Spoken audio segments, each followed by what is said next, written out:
Welcome back to my channel, Unique's Vlog. For today's video ay magpa-cleaning and pasta kami ni Jowa. And also grocery and eating day. Naks, dami ganap sa buhay. Kala mo talaga true. So ito na nga mga auntie, napag-isipan na nga namin magpa-cleaning. Kasi baka nga nagtiisan na lang kaming dalawa sa aming mga hininga. Charot. Ayaw kasi magpa-cleaning ng jowa ko kasi mahal daw. Eh sabi ko naman, ox lang yan kasi mas mahal kita. Huy! Bitaw, sabi ko mga auntie, maawa siya sa akin, baka mahimatay na ako. Charot. So ayun, na-convince ko nga siya.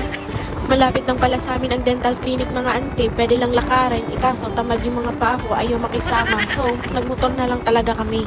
Free lang pala ang pagpa-cleaning ko kasi meron akong MaxiCare Health Card. Sabi nga ng jowa ko, magpa-cleaning and pasta na nga lang ako, dinadamay ko pa siya. Eh sabi ko, okay lang yun para pantay-pantay tayo ng hininga. Kesa naman mahimatay ka, dilugi ka.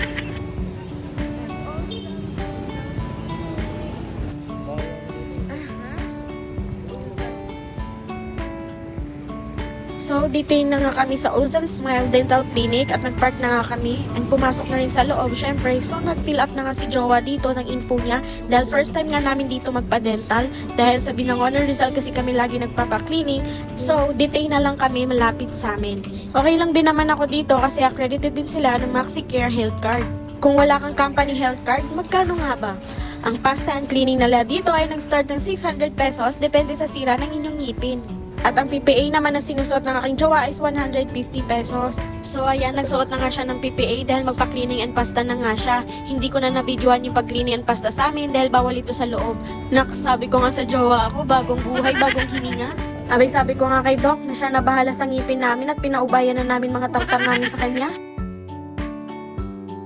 10 years later. So, after nga namin magpag-dental mga auntie, nag-grocery naman kami ni Jowa. Sabi ko nga, mga importante lang mga bibilhin namin dahil kaka-grocery lang namin last week. Abay tayo magtipid-tipid muna kasi malakas tayo lumamon. Hindi naman halata sa katawan, di ba? Charot. Sabi ko nga sa jowa ko, siya na bahala pumili ng bibilhin namin kasi siya naman taga-luto sa amin. Taga-lamon lang talaga ako. Syempre, ganda lang talaga meron tayo. Charot. Huy! So, ang tagal nga namin nakabili auntie kasi nag-ikot-ikot pa kami dito. Ang lupit nga namin mag-date no, sa Pure Gold pa talaga, ginawang park. Paano ba naman kasi mga auntie, lahat ng tinuturo ko ayaw niya, hindi daw healthy sa katawan. Naku, mahirap mag-jowa ng daig pang doktor. Abay sabi ko nga, wag na lang kami kumain at bawat tinuturo ko ay hindi healthy para sa kanya. Kunti na nga lang talaga mga auntie, benta ko na talaga jowa ko, dinaig pa doktor sa pagiging paladesisyon.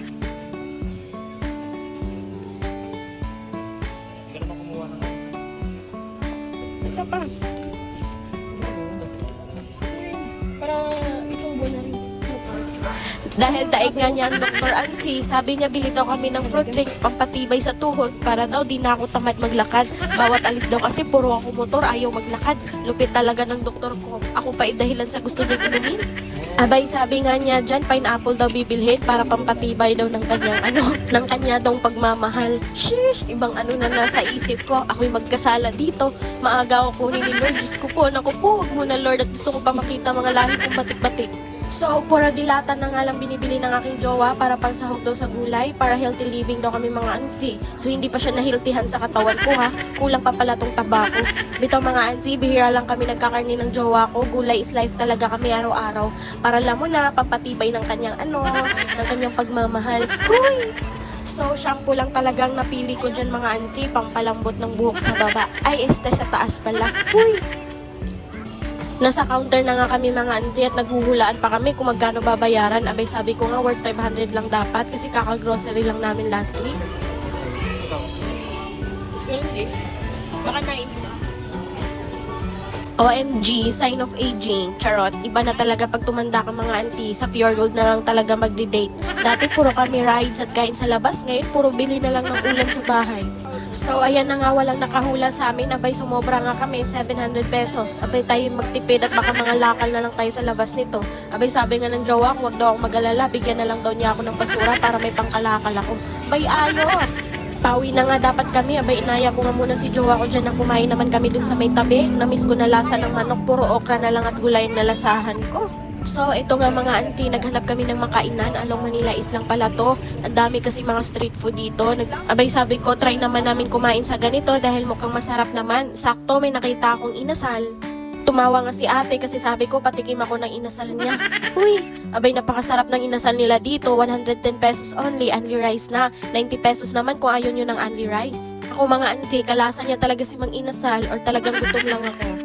Abay may pabulong pa nga si Jowa dyan. Ngayon lang daw to magmanok kami ng pagkain. Wag lagiin, baka ilipad daw ako. Charot lang yun na, gulay is life ang lolo nyo. So ayan, nagkainan na nga kami mga auntie. Ay, sana all, nagkainan. Uy, sira na naman ang isang linggong diet ko. Grabe man lamon namin dyan mga auntie. Talagang napakasarap ng inasal nila at affordable sa busa. At syempre, pwede magkamay dahil meron silang plastic gloves. Pero wag kumain lagi ng street food dahil health is wealth. So hanggang dito na lang ang aking vlog mga auntie. Sa mga bago pa lang po sa aking YouTube channel, please subscribe Unique's Vlog. Thank you for watching!